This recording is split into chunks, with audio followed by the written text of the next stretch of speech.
Continuing to monitor events in the Middle East, and we have this video coming into us from Al Jazeera television, and a rocket attack in the Israeli city of Haifa. Again, this coming into us from Al Jazeera television, an attack in Haifa, which has seen several of them just this morning since we've been on the air after days of being under attack.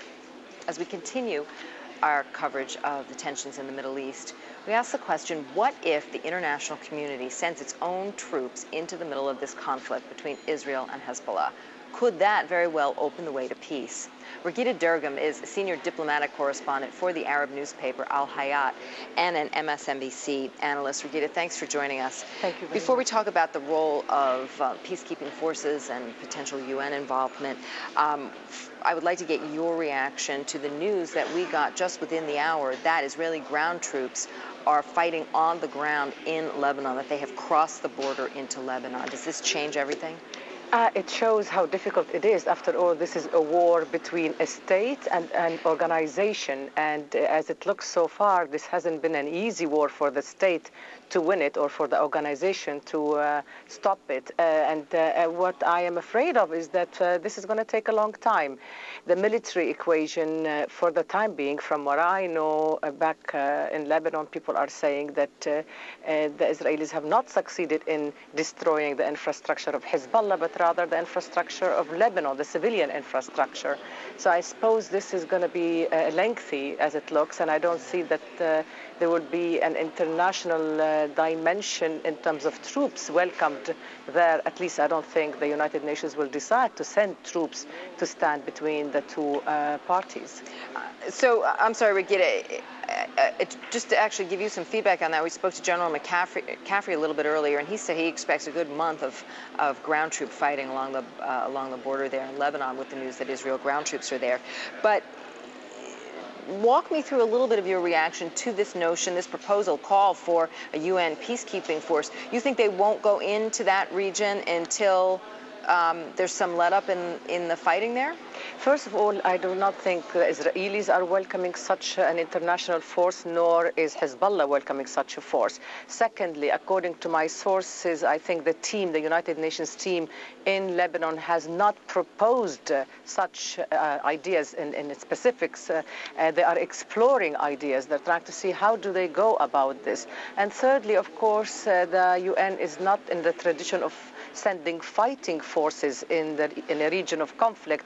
Normally, there are peacekeeping forces, so therefore that would require a ceasefire, that would require pulling back, and that would require a diplomatic solution before such forces, international forces, are sent in. I think the issue right now, of course, as you know, Willow, the United Nations will take up the issue in consultations in an hour or so from now. They will wait for the team, the UN team, to come back before they make any decisions. We will have to watch how the Russians and the Chinese are sort of taking up this issue, given the fact that there is an Iranian and Syrian dimension very much highlighted by President George W. Bush as an important factor in what's going on in Lebanon. Given the complexities of this conflict, is there a roadmap to negotiations of some sort here that as you see it?